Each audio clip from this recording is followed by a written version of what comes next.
हरे कृष्ण। कभी कभी हम मीडिया में अपने रोजमर्रा के जीवन में कुछ ऐसे लोगों को देखते हैं या उनसे मिलते हैं जो अपनी विशिष्ट वाणी से, सुवचनों के प्रभाव से, भाषा और विषय के ऊपर उनकी गहरी पकड़ से लोगों को अपने ओर आकर्षित कर लेते हैं। इसीलिए ऐसे लोगों को देखकर हम सोचते हैं कि हम इस तरीके से प्रभावी नहीं बोलते तो लोगों पर कुछ असर नहीं डाल सकते। जनता में, पब्लिक में लोगों के सामने बोलना वाकई एक कला है जो किसी में कुछ ज्यादा होती है तो किसी में कुछ कम।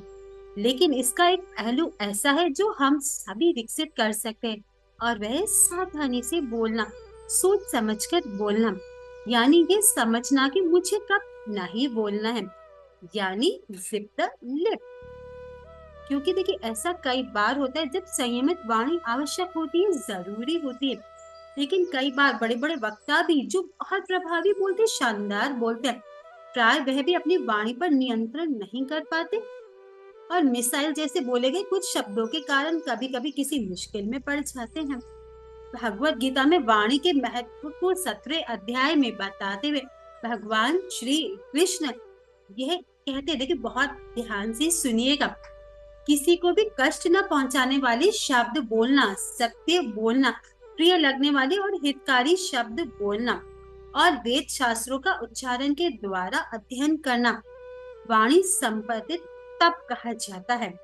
इसका अर्थ यह भी हुआ कि हमें असत्य यानी झूठ नहीं बोलना चाहिए, कड़वे शब्द और दूसरों का अहित करने वाले शब्दों से बचना चाहिए। लेकिन कभी कभी बोलते हुए हम भावावेश कुछ ऐसा बोल जाते कि दूसरों का दिल दुखा देते हैं। इसीलिए ऐसे समय पर यदि हम अपनी वाणी को संयमित कर पाए तो बहुत सारी परेशानियों से हम बच जाएंगे। कई बार हम लोगों की पीठ पीछे उनकी बुराइयां करते हैं, गप्पे लगाते हैं, चुगलखोरी करते हैं। यदि हम इस आदत को रोक पाए, छोड़ पाए, तो हम बहुत सारे लोगों के विश्वास पात्र बन सकते हैं। क्योंकि जब वह ये देखते हैं कि हम अपने सिद्धांतों पर कायम रहते, अचल रहते हैं, अपने मित्रों के प्रति वफादार रहते हैं, तो लोगों का विश्वास हम पर बढ़ता है।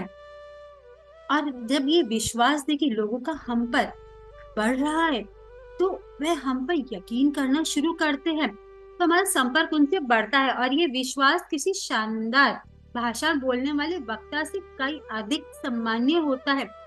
इसीलिए प्रभावी भाषण देने की कला शायद हर कोई विकसित ना कर पाए या ऐसा करने में कुछ समय लगे, परंतु सोच समझकर बोलने का हुनर ये तो हर कोई विकसित कर सकता है। और ऐसा करना बहुत सरल हो जाता है जब हम शास्त्रों का अध्ययन करते हैं, क्योंकि ऐसा करने से हम साक्षात भगवान के संपर्क में आते हैं। क्योंकि भगवान श्री कृष्ण ही सभी शास्त्रों के स्रोत है, वे दिव्य, परम शुद्ध और सर्वशक्तिमान है। तो उनके संपर्क में आने से हम में भी वह गुण धीरे धीरे आ जाते हैं और तब हम कठोर बोलने से, अहित बोलने से और बिना सोचे समझे बोलने से हम बच जाते हैं।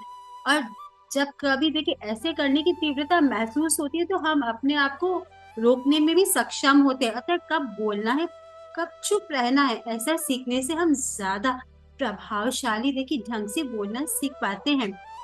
हरे कृष्ण।